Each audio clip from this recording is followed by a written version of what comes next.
kita simpel saja Pak ya. Pertama adalah pembukaan, yang kedua untuk sambutan arahan dari pimpinan MPW Provinsi Banten, dan ini mungkin akan disampaikan oleh Pak Haji Wahyu. Kemudian yang ketiga yaitu adalah sambutan atau pengarahan dari MPN. Itu mungkin acara yang keempat, doa atau penutup atau lain-lain. Kemudian yang berikutnya kita melaksanakan BIMTEK yang insya Allah akan dipandu oleh pimpinan kita dari MPN. Baik Bapak Ibu hadirin yang saya hormati, tentunya untuk mempersingkat waktu dalam acara BIMTEK hari ini yang akan disampaikan di MPW Pemuda Pancasila Provinsi Banten, mudah.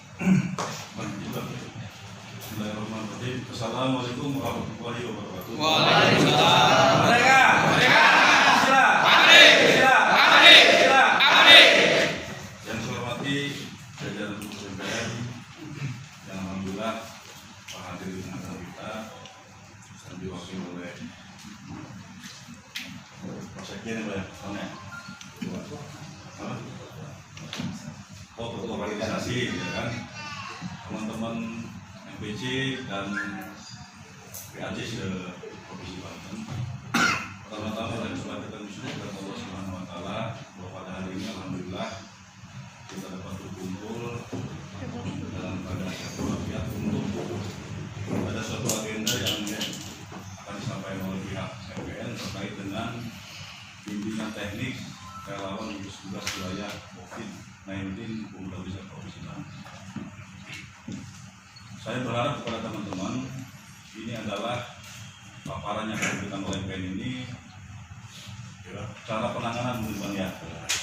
Artinya untuk COVID-19 ini mudah-mudahan nanti setelah mendengar apa yang disampaikan oleh pihak MPN dapat diambil ilmu ini untuk diterapkan di masing-masing wilayah.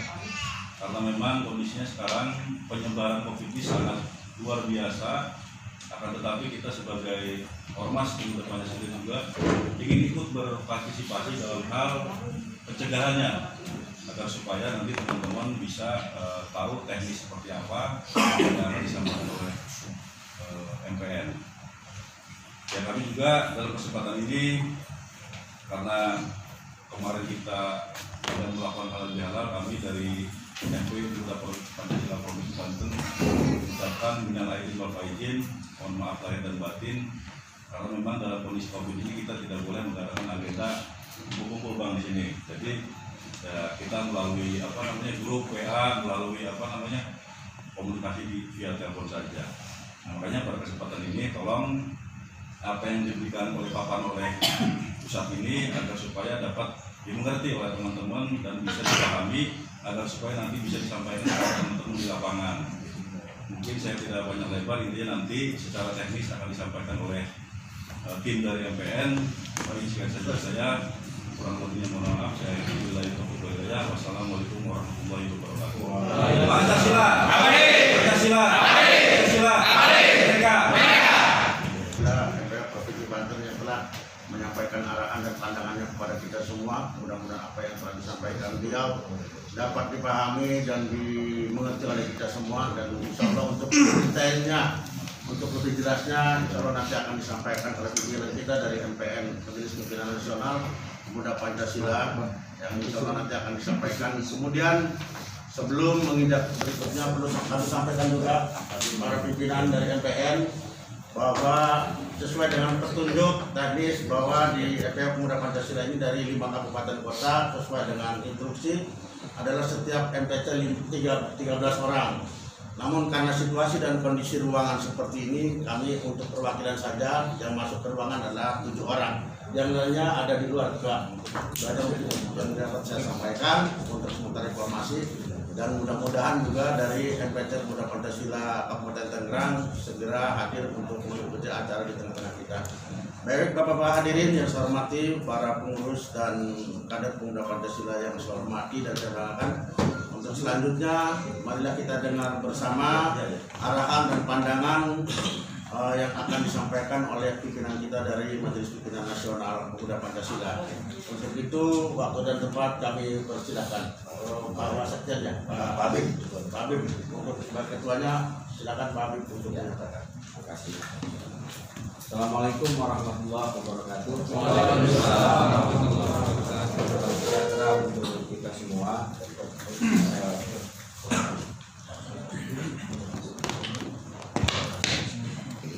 dengan agenda yang sudah kami sampaikan kepada rekan-rekan bahwa hari ini kita akan melakukan fintech.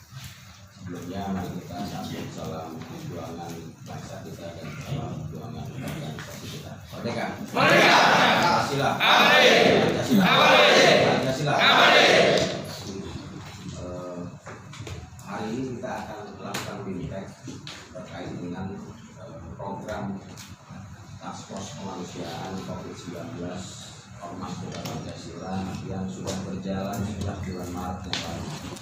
Sesuai dengan instruksi yang kami keluarkan, keluarkan kepada seluruh MPW, MPC, bahkan sampai ke anak ranting, bahwa terkait dengan pandemi COVID ini, seluruh kader pemuda Pancasila baik itu yang struktural dan non struktural untuk bisa melakukan kesiapsiagaan dan langkah bencana. Nah, kebetulan MPN Ormas Pemuda Pancasila mendapat kepercayaan dari pihak swasta untuk bisa menjalankan program kemanusiaan ini, dan itu telah dilakukan bulan April yang lalu di BNPB dengan Ketua Umum telah mencanangkan gerakan nasional gotong royong cegah corona.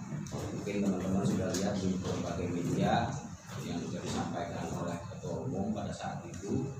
Dan hari ini adalah tanggap bencana tahap kedua yang kami lakukan, karena di bulan Maret sampai dengan Mei menjelang Idul Fitri kemarin kita sudah melakukan kegiatan itu di DKI Jakarta, Jabodetabek dan Kalimantan Timur. Nah, kebetulan di tahap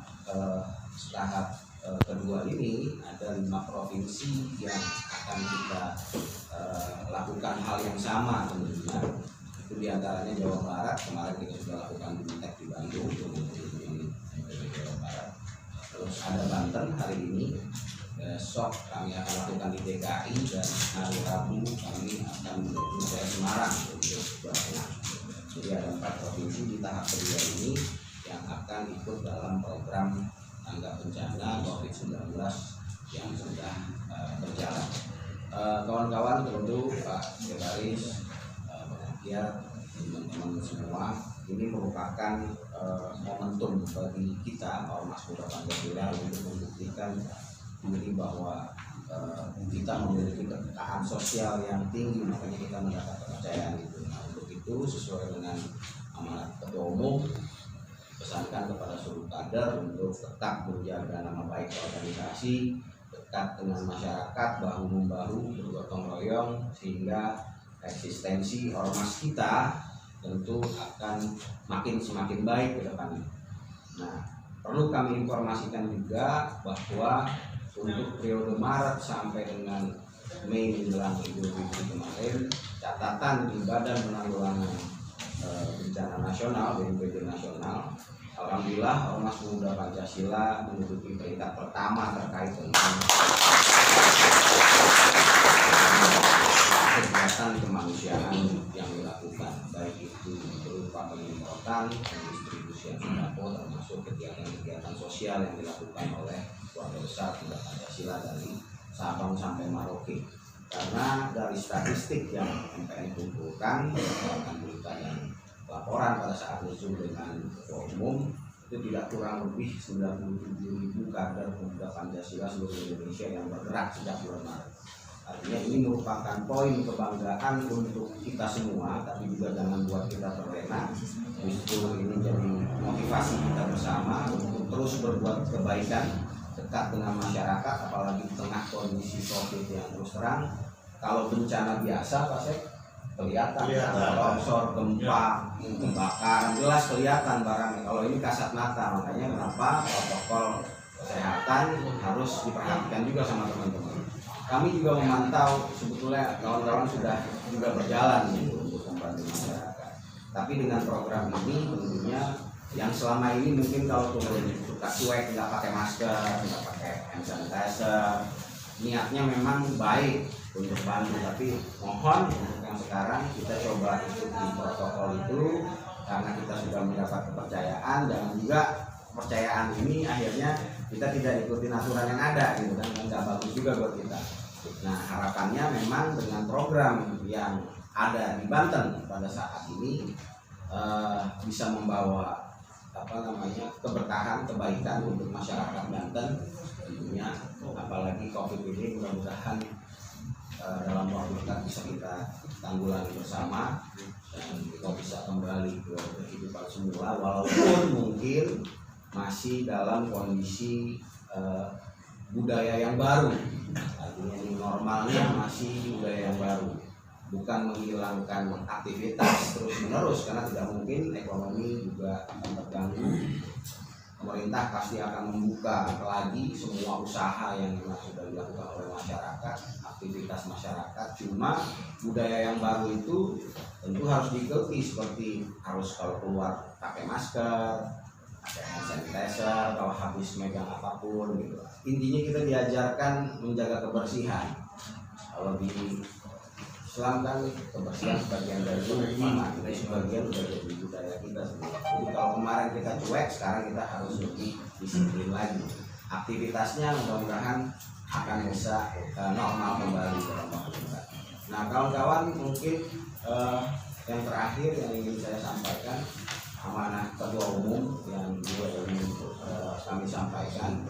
Di tengah kondisi ini tentu ada kecemburuan terhadap ormas kita karena luar biasa masif kita bergerak. Nah, atas itu tentu banyak yang mencoba untuk mengganggu, banyak yang coba untuk merusak. Nah, pesan ketua umum tadi malam telepon ke saya untuk disampaikan ke teman-teman semua, kita harus jaga kondisivitas, jangan terpancing.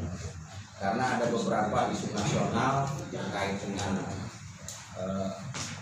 pencabutan tap MPR terkait PKI itu juga sedang hangat, terus sama pembahasan di DPR tentang haluan Pancasila itu ya, itu juga jadi isu yang sangat luar biasa kencang sekarang. Nah ini tentu kalau udah bicara ideologi, sudah bicara Pancasila, itu tidak lepas dari kita. Karena partai politik boleh banyak dengan berbagai ideologinya, tapi kalau ormas sudah Pancasila, ideologinya cuma satu, Pancasila. Karena politik kita adalah politik kenegaraan, makanya kenapa ideologi kita Pancasila. Makanya teman-teman dipesan ketua umum untuk jaga kondisivitas, jangan terpancing. Makanya kenapa ketua umum mendeklar gerakan nasional gotong royong cegah corona, dalam rangka kita harus jadi perekat. Gotong royongnya sudah bagian dari nilai-nilai Pancasila. Kita harus jadi perekat di bawah, bukan jadi pemecah belah. Sekarang posisi kita sangat masif bergerak. Itu diakui oleh BNPB, oleh pemerintah, bahwa aktivitas Ormas Muda Pancasila dalam membantu pemerintah menangani COVID sudah sangat luar biasa. Bahkan laporan yang kami sampaikan selama periode Maret sampai dengan Mei menjelang Idul Fitri kemarin akan dijadikan contoh untuk seluruh relawan yang ada. Artinya ini poin yang tentunya harus sama-sama kita jaga. Kami di MPN bukan seperti relawan yang harus melaksanakan. Justru teman-teman nih, kita berbagi tugas. Kami hanya sifatnya mensupervisi, memberikan fasilitas. Teman-teman semua lah yang bergerak di bawah. Karena tidak mungkin juga MPN jalan sendiri, kita punya teman-teman, punya kader-kader yang harus juga diberdayakan untuk bergerak bersama-sama. Kita contohkan budaya gotong royong itu dalam rangka penanganan dan percepatan penanganan COVID-19 ini dengan sebaik-baiknya, dengan pesan ketua umum, jaga nama baik organisasi, jaga kondisivitas di setiap lingkungan, jangan terpancing. Kita harus merangkul semua elemen bangsa supaya bisa bersama-sama kita bergerak dalam membantu masyarakat. Mungkin ini sambutan dari kami sebagai awal sebelum kami nanti memberikan bimtek kepada kawan-kawan tentang hal-hal teknis apa saja yang harus dilakukan dalam program ini. Lebih kurangnya saya mohon maaf. Sekali layar terkembang, Pancasila, Pancasila, Pancasila, Merdeka. Assalamualaikum warahmatullahi wabarakatuh. Apa yang disampaikan baik oleh Sekil dan Pak Yaya Habib dari MPN dapat dimengerti dan bisa dipahami. Untuk sementara kita tutup acara pembukaan dengan sama-sama membaca hamdalah. Dan untuk selanjutnya kita sampai kepada tim untuk melaksanakan bintek. Waktu dan tempat kami persilakan. Teman-teman sekalian, hari ini kita coba mensosialisasikan terkait dengan SOP Task Force Kemanusiaan COVID-19 Ormas Muda Pancasila. Kebetulan di Task Force ini sudah dibentuk di tingkat wilayah, di tingkat masing-masing MPC. Saya Eka Wandolahan Pak, Sekretaris MPC Kota Cilegon. Ingin menanyakan terkait sama pembagian apa sih namanya APD ya untuk puskesmas di tingkat cabang itu kira-kira berapa banyak Pak? Ini masih kita hitung, yang jelas lebih dari dua paket. Artinya jumlahnya untuk satu dus itu nanti untuk satu puskesmas. Nanti dapatnya berapa ya sejumlah dus itulah yang didistribusikan. Baik Pak, Ya, lagi yang lain? Dengan atas kesempatan yang sudah diberikan, ada beberapa hal yang ingin saya konfirmasi terkait informasi pertama. Kalau diizinkan meminta soft file ataupun dokumen terkait misalnya yang tadi pertama, kemudian semacam contoh untuk SPJ karena kita kan harus melaporkan dan ini kan terkait dengan mitra kita, mudah-mudahan tahun-tahun ke depan pun tetap bermitra dengan Pemuda Pancasila. Salah satu indikatornya adalah SPJ. Kemudian timeline yang harus kita laksanakan karena kalau dari berkas yang saya dapat dari MPW itu SK ini berlaku sampai September 2020, berarti kan ada timeline 5 pertemuan yang harus kita laksanakan. Kemudian data 500 orang ini kapan harus kami serahkan. Kemudian yang terakhir adalah ketika kami akan mengambil atau bekerja sama di daerah masing-masing dengan CSR atau lain-lain, apakah brandingnya boleh kita sematkan di bantuan kita? Kan ini tadi kalau saya lihat dari penyemprotan ada branding. Nah, branding tambahan ini apakah boleh disematkan di situ atau ada SOP khusus dengan branding baru? Terima kasih. Yang saya dari yang terakhir dulu, dari yang ingat terkait branding dulu. Branding memang yang kami berikan APD-nya sudah di branding terkait dengan mitra yang memang sudah sepakat sama MPN. Itu udah pasti ada branding. Nah, kalau ada mitra swasta dari teman-teman di MPC masing-masing yang ikut, itu bisa tinggal nanti dicari ruangnya untuk bisa disematkan, nggak masalah. Tapi kalau memang bisa buat sendiri lebih bagus lagi, karena kan kadang dia juga pengen eksklusif gitu kan. Kalau kayak ini kan kita sebenarnya sudah kita siapkan di APD yang kita berikan.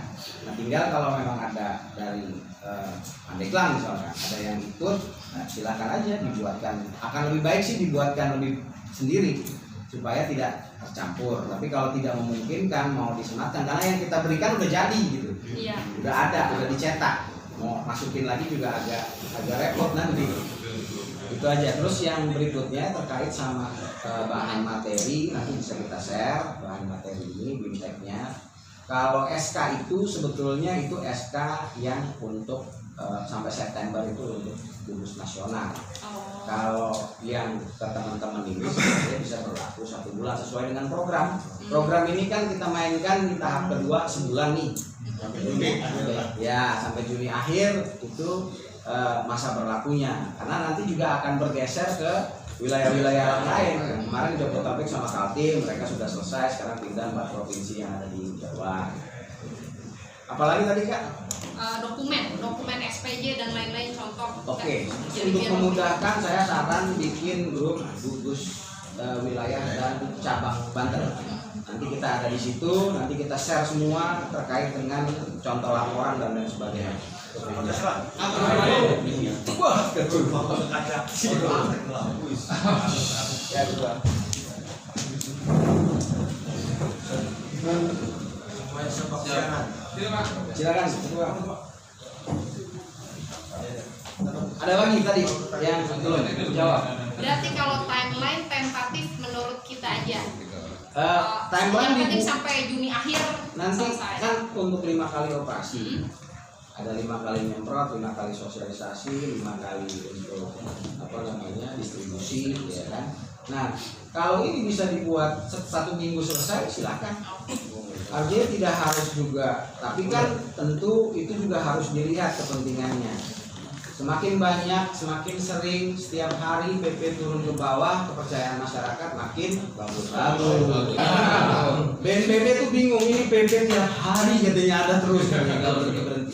Nah, tinggal teman-teman ngatur waktunya, timelinenya. Kalau 2 minggu bisa selesai, ya dibuat 2 minggu selesai.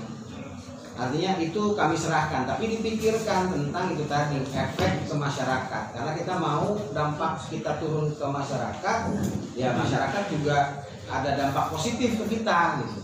Nah, tapi tinggal diatur aja saya rasa kalau timeline-nya. Contohnya nanti kita kasih di grup, Bang. Ada lagi?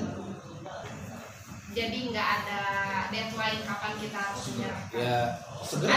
Kita maksudnya harus menyerahkan ke wilayah Ya. 500 orang ini gitu Di kan. grup nanti bisa di-share, Bisa di grup nanti. di grup aja supaya lebih cepat gini. Jadi kita jangan terfokus bahwa ini kerja seperti kerja program seremonial biasa yang harus ada protokoler, harus ada birokrasi. Enggak. Ini kerja tanggap bencana. Lebih cepat itu diselesaikan, lebih cepat penanganan kita ke masyarakat. Jadi lebih baik. Jadi akan lebih, kita nggak kasih timeline, tapi kalau nggak ada datanya ya jangan minta sembakonya gitu ya. Konsekuensinya itu aja gitu. Anything? Ada yang cukup? Pendek.